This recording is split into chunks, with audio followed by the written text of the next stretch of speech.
In mysticism and spirituality, everything is governed by the laws of energy. These laws tell us that true spiritual evolution happens through balance. The Yin-Yang symbol is a visual representation of this. We grow spiritually by integrating opposite energies.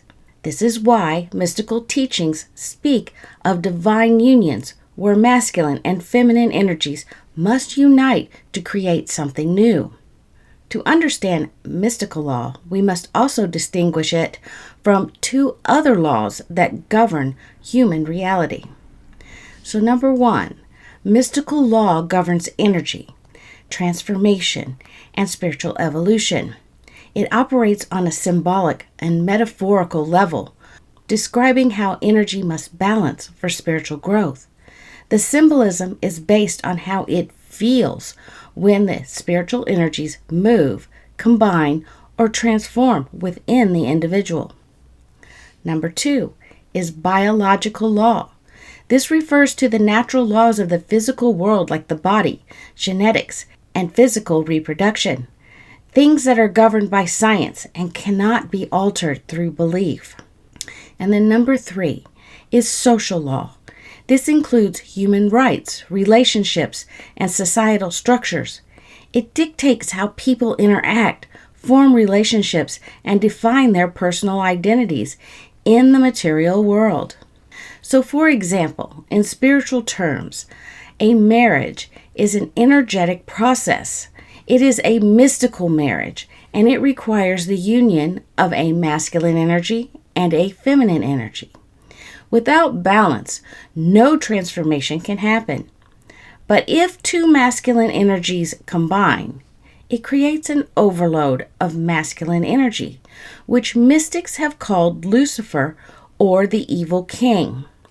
If two feminine energies combine, it creates an overload of the feminine energy, leading to what is known as Satan and the goddesses of rage, like Kali, Sekhmet, or Pele.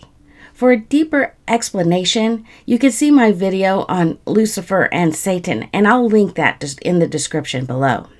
Society, however, operates under social law, which governs human interactions, rights, and freedoms. In the social world, love is love. So two men can marry, two women can marry. Because in this realm, marriage isn't about energy transformation. It's about partnership, love, and human connection.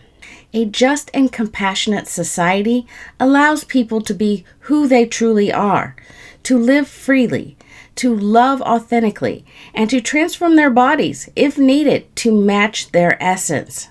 Mystical law doesn't condemn this. Why? Because biological and social laws are not the same as mystical energy work. Social law is about fairness, compassion, and justice. Now, does this shift your perspective on mystical teachings? Let me know your thoughts in the comments. I always enjoy hearing a different point of view. And if this resonates with you, give it a like so more people can discover these ideas. For centuries, people have debated the morality of birth and death, often turning to spiritual teachings for guidance, because mystical traditions revere birth as sacred. But this interpretation misses a crucial distinction. Mystical teachings do not concern themselves with physical childbirth in the way that biological and social laws do. In mystical law, the true sacred birth is not about the body. It is about the soul's transformation. Mystical law operates on the level of energy, not biology. What is truly forbidden in mystical teachings is not the termination of a physical pregnancy, but the disruption of a mystical birth. Most notably, the experience of being born again or the virgin birth.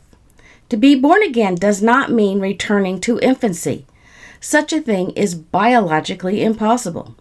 Instead, it refers to an internal awakening, a shedding of the old self, the conditioned identity, limiting beliefs, and the ego attachments. This makes way for something new, and this rebirth occurs through deep spiritual practice, meditation, or mystical experiences that dissolve the ego and allow the true self to emerge. Energetically, this is the ignition of the divine feminine. It is the first step of the hero's journey, and it marks the beginning of a spiritual transformation. This process is fully understood as a mystical transformation, and it is separate from the laws governing biological reproduction. But what about virgin birth? In the late 80s or early 90s, I can't really remember when, a series of documentaries attempted to scientifically explain the biblical stories, offering groundbreaking insights.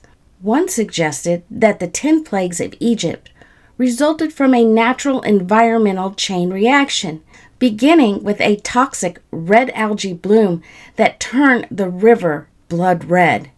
In a similar effort, scientists attempted to explain the virgin birth, proposing that it could be linked to a rare XXY chromosome condition that might allow a woman to fertilize her own egg and conceive a male child. But here's the reality. This is biologically impossible. Now, there are some reptiles that have asexual reproduction, but it can only produce female offspring because there is no Y chromosome involved. In humans, there is no known biological mechanism for a woman to impregnate herself, much less conceive a male child. Science does not support this as a physical event. Now, the virgin birth, though biologically impossible, represents a spiritual reality. It is the culmination of the Grail path, also known as the heroine's journey. And unlike physical childbirth, the virgin birth is a metaphor, a symbol of an internal transformation. It is the birth of the divine within. It is not about a woman conceiving a child without a man, but a person, any person who is connected deeply to creativity and intuition, giving birth to the masculine principles within their consciousness. It is the awakening of structure, logic, and reason. And it is the divine masculine energy that balances and completes this transformation. Now, this process is not reserved for the few. Like being born again, anyone who is willing to undertake the necessary spiritual practices can achieve virgin birth. This process aligns with Jungian psychology. Now, Carl Jung explored the idea that a man must integrate his anima, that inner feminine, to achieve psychological wholeness. However, he never fully explored the opposite process, that of a woman who must give birth to her animus, her inner masculine, to achieve individuation. Now, the mystical virgin birth is the inner alchemy of spiritual transformation. It is not about a miraculous pregnancy. It is about the integration of opposite energies, the merging of the creative and logical, or the emotional and rational. This union is what allows true spiritual growth to take place. And this concept is not new. The Secret of the Golden Flower documents this exact process of spiritual rebirth. The wisdom within reveals that by turning the light within, the divine masculine energy is activated, and over time leads to a deep and irreversible transformation. And this is the truth about virgin birth, a sacred alchemy of the soul, where the divine masculine is activated and brings forth wisdom, balance, and spiritual completion. By confusing mystical birth with biological birth, we lose the deeper meaning of the esoteric teachings. Mystical law is not meant to dictate physical choices or control human actions. It exists to guide inner transformation. Throughout history, societies have blurred the lines between mystical law and biological law. In ancient times, a woman's ability to bear children wasn't the only measure of her worth. It was specifically the birth of a firstborn son that symbolized her spiritual enlightenment and marked her transition into a position of influence. Without the birth of a firstborn son, she was often excluded from leadership roles. And historically, the ancient civilizations required enlightenment before being welcomed into leadership circles. Cleopatra used her son Caesarion as proof of her right to rule, reinforcing the deep-rooted belief that birth of the firstborn son was proof of her spiritual enlightenment, and thus legitimized her power.